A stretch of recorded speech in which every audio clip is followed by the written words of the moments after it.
सोचिए, जिस खिलाड़ी के पास इस साल जेवलिन स्टिक खरीदने के भी पैसे नहीं थे, वो खिलाड़ी अगर ओलंपिक गोल्ड मेडल जीत जाए तो ये उसके लिए कितना बड़ा चमत्कार होगा। ये आंसू उसी चमत्कार के लिए है। अरशद नदीम पाकिस्तान के वो एथलीट हैं जिन्हें उन्हीं के देश ने बार बार नीचे खींचा है, पीछे खींचा है। उन्हें यह कहा गया कि वो गोल्ड मेडल का सपना देखना छोड़ दें। और आप भी जब अरशद नदीम के इस घर को देखेंगे तो आपको पता चलेगा कि ये मेडल सिर्फ बड़े घर, पैसे, संसाधनों और बड़े बड़े कोचेस को हायर करने से नहीं जीते जाते। मेडल पैसे से नहीं आता, बल्कि मेडल आता है मेहनत से। लेकिन वही अरशद नदीम सारी परिस्थितियों को हराकर ओलंपिक खेल में सोने की तरह ऐसे चमके कि आज पूरी दुनिया उन्हीं के बारे में बात कर रही है। इसलिए आज आपको अरशद नदीम से बहुत कुछ सीखना चाहिए। हमारे देश के जो युवा हैं, खास तौर पर उन्हें अरशद नदीम से आज प्रेरणा लेनी चाहिए। और पाकिस्तान में ओलंपिक खेलों में 32 वर्षों के बाद अपना पहला मेडल जीता है और यह मेडल भी 2 नए वर्ल्ड रिकॉर्ड के साथ उसने जीता। 27 वर्ष के अरशद नदीम ने कल फाइनल में 92.97 मीटर का थ्रो फेंका। फाइनल में उन्होंने लगातार 2 बार 90 मीटर के असंभव से आंकड़े को छुआ, जो किसी चमत्कार से कम नहीं है। अस्सलाम वालेकुम जी, मेरा नाम शाहजेब है। आप देख रहे हैं मेरा यूट्यूब चैनल। आज की वीडियो में हम बात करेंगे पाकिस्तान के एक नए सुपरस्टार की, जिनका नाम अरशद नदीम है, जो कि पाकिस्तान के लिए पहला ओलंपिक्स गोल्ड मेडल जीते हैं 2 दिन पहले। इंडियन मीडिया जो है अरशद नदीम की तारीफ़ें कर रहा है। वो इंडियन मीडिया जो पाकिस्तान को दुश्मन करार देता था, टेररिस्ट कहता था, वो इंडियन मीडिया मजबूर हो गया है अरशद नदीम की तारीफ़ें करने पे। इंडियन मीडिया का ये कहना है कि अरशद नदीम जैसे सुपरस्टार पूरी दुनिया में होने चाहिए। अरशद नदीम को फॉलो करना चाहिए जितने भी नौजवान हैं, चाहे वो इंडिया के हैं या पाकिस्तान के हैं। मज़ीद इंडियन मीडिया का अरशद नदीम के बारे में क्या कहना है, देखें इस वीडियो में। मैं मिलता हूँ आपसे वीडियो के लास्ट पे। इस बार पाकिस्तान के एथलीट अरशद नदीम ने एक नया इतिहास रच दिया, लोगों को हैरान कर दिया और वो मेंस जेवलिन थ्रो का गोल्ड मेडल जीत गए, जबकि नीरज चोपड़ा ने इस बार सिल्वर मेडल जीता। पाकिस्तान में ओलंपिक खेलों में 32 वर्षों के बाद अपना पहला मेडल जीता है और यह मेडल भी 2 नए वर्ल्ड रिकॉर्ड के साथ उसने जीता। 27 वर्ष के अरशद नदीम ने कल फाइनल में 92.97 मीटर का थ्रो फेंका, जो एक नया वर्ल्ड रिकॉर्ड है। लगभग आप समझ लीजिए कि 93 मीटर ही इसको कह सकते हैं आप। बहुत लंबा थ्रो था। इससे पहले ओलंपिक खेलों में वर्ष 2008 में नॉर्वे के खिलाड़ी ने 90.57 मीटर का थ्रो फेंककर गोल्ड मेडल जीता था। लेकिन अरशद नदीम ने तो इस रिकॉर्ड को भी तोड़ दिया और एक नया वर्ल्ड रिकॉर्ड ही बना दिया। और फाइनल में उन्होंने लगातार 2 बार 90 मीटर के असंभव से आंकड़े को छुआ, जो किसी चमत्कार से कम नहीं है।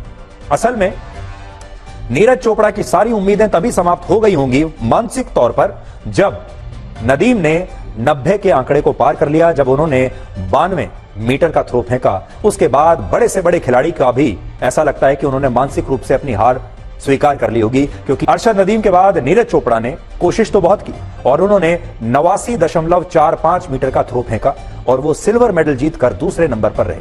वो भी 90 के आंकड़े को छू नहीं पाए, बहुत करीब पहुंच गए थे लेकिन छू नहीं पाए। बात यह है कि वर्ष 2016 में साउथ एशियन गेम्स से लेकर वर्ष 2023 की वर्ल्ड एथलेटिक चैंपियनशिप्स तक नीरज चोपड़ा और अरशद नदीम के बीच कुल 9 बार सीधा मुकाबला हुआ और इन सभी मुकाबलों में हर बार नीरज चोपड़ा अरशद नदीम से हर बार आगे रहे।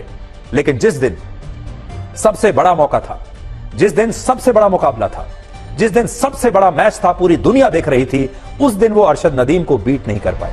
अरशद नदीम पाकिस्तान के वो एथलीट हैं जिन्हें उन्हीं के देश ने बार बार नीचे खींचा है, पीछे खींचा है। उन्हें यह कहा गया कि वो गोल्ड मेडल का सपना देखना छोड़ दें और कोई छोटी मोटी नौकरी करके अपने गांव में ही रहें और जेवलिन थ्रो के खेल से दूर रहें।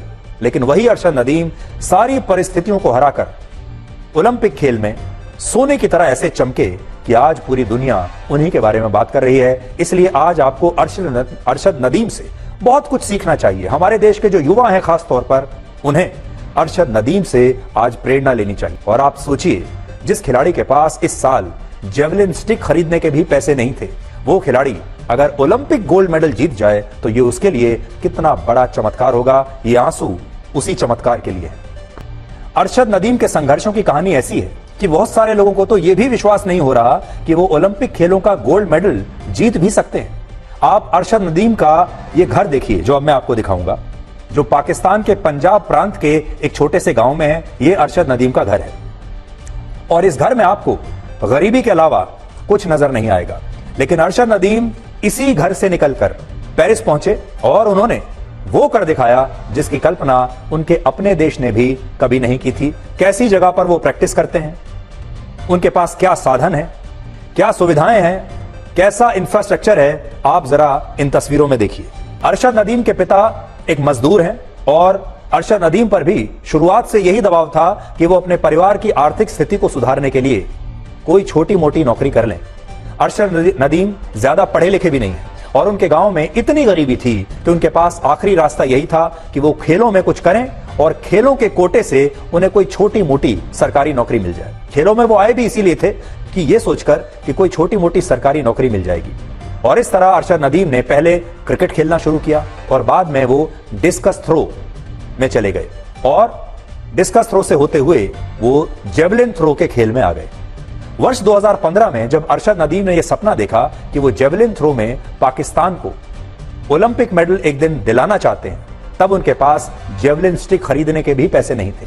और यहां अरशद नदीम की जगह कोई और खिलाड़ी होता तो वो अपनी गरीबी को एक बड़ा कारण मानकर शायद कोशिश करना ही छोड़ देता। और आप भी जब अरशद नदीम के इस घर को देखेंगे तो आपको पता चलेगा कि ये मेडल सिर्फ बड़े घर, पैसे, संसाधनों और बड़े बड़े कोचेस को हायर करने से नहीं जीते जाते। मेडल पैसे से नहीं आता, बल्कि मेडल आता है मेहनत से, संघर्ष से। और जब आपके अंदर एक आग होती है, उस आग से मेडल आता है। अरशद नदीम ने पाकिस्तान को कई अंतर्राष्ट्रीय प्रतियोगिताओं में मेडल जिताए हैं, लेकिन इसके बदले में उन्हें पाकिस्तान की सरकार और वहां के खेल संघों से कुछ ज्यादा नहीं मिला। और ओलंपिक खेलों से सिर्फ 8 महीने पहले अरशद नदीम की स्थिति यह थी कि उनकी जो 6 साल पुरानी जेवलिन स्टिक थी वो भी टूट चुकी थी और नई स्टिक खरीदने के लिए उनके पास 80,000 रुपए भी नहीं थे। इसी के बाद अरशद नदीम को कुछ स्पॉन्सर्स मिले जो मदद के लिए आगे आए और उन्होंने ओलंपिक खेलों में हिस्सा लेकर पूरी दुनिया को अपने इस शानदार प्रदर्शन से स्तब्ध कर दिया। आज जब आप अरशद नदीम के घर से हमारी ये रिपोर्ट देखेंगे तो आपको भी पता चलेगा कि जो लोग गरीबी की आग में तप कर निकलते हैं, संघर्ष करते हैं, वो एक ना एक दिन अपनी मंजिल तक जरूर पहुंचते हैं। इसलिए हमारे देश के, खास तौर पर हमारे देश के जो युवा हैं या पाकिस्तान के भी जो युवा हैं जो संघर्ष के सामने हार मान जाते हैं, संघर्षों से के सामने कमजोर पड़ जाते हैं, जो गरीबी को एक बहाना मान लेते हैं, जो कहते हैं कि हालात इतने खराब हैं कि हम कर ही क्या सकते हैं। अरशद नदीम के गांव और उनके घर की स्थिति देखकर आपको इतना तो पता चल गया होगा कि पाकिस्तान की सरकार और वहां के खेल संघों ने उनके लिए कुछ नहीं किया। लेकिन अब जब अरशद नदीम गोल्ड मेडल जीत चुके हैं तो अब इस गोल्ड मेडल का श्रेय लेने के लिए पाकिस्तान में होड़ लगी हुई है और पाकिस्तान के प्रधानमंत्री शहबाज शरीफ ने उनका मैच देखते हुए एक वीडियो बनवाया जिसमें वो अरशद नदीम के गोल्ड मेडल जीतने पर खुद ही वो अपनी खुद की तारीफ करवा रहे हैं। सफलता वो सूर्य की तरह होती है जिसे सब सलाम करते हैं। एक बार अगर आप सफल हो गए तो फिर सब आपको सलाम करते हैं। वो प्रधानमंत्री भी जो चाहे सफलता से पहले आपको मिलने के लिए 2 मिनट का समय ना देता हो, बाद में सफल होने के बाद आपके साथ फोटो खिंचवाना चाहता है। आप आज एक तरफ जहां भारत के लोग अरशद नदीम को गोल्ड मेडल जीतने पर बधाई दे रहे हैं, दूसरी तरफ पाकिस्तान के लोग भी नीरज चोपड़ा की तारीफ कर रहे हैं। इस वीडियो में देखा जा सकता है कि इंडियन एंकर जो हैं किस तरह अरशद नदीम की तारीफ़ें कर रहे हैं। अरशद नदीम का बैकवर्ड एरिया जो है वो दिखा रहे हैं, अरशद नदीम का पास्ट शेयर कर रहे हैं। इंडियन एंकर अरशद नदीम की तारीफ़ें कर रहे हैं और वो ये कह रहे हैं कि अरशद नदीम से नौजवानों को सीखना चाहिए कि किस तरह स्ट्रगल की जाती है। आपके हालात जैसे मर्जी हों, लेकिन स्ट्रगल करना नहीं छोड़ना चाहिए। एट दी एंड आपको उसका रिजल्ट लाजमी मिलता है। इसी तरह की मज़ीद वीडियोस के लिए मेरे चैनल के साथ जुड़े रहिए। मेरे चैनल को सब्सक्राइब कीजिए, वीडियोस को लाइक कीजिए, शेयर कीजिए और बेल का बटन दबाना ना भूलिएगा ताकि लेटेस्ट अपडेट्स जो हैं वो आप तक पहुंच सकें। Thank you.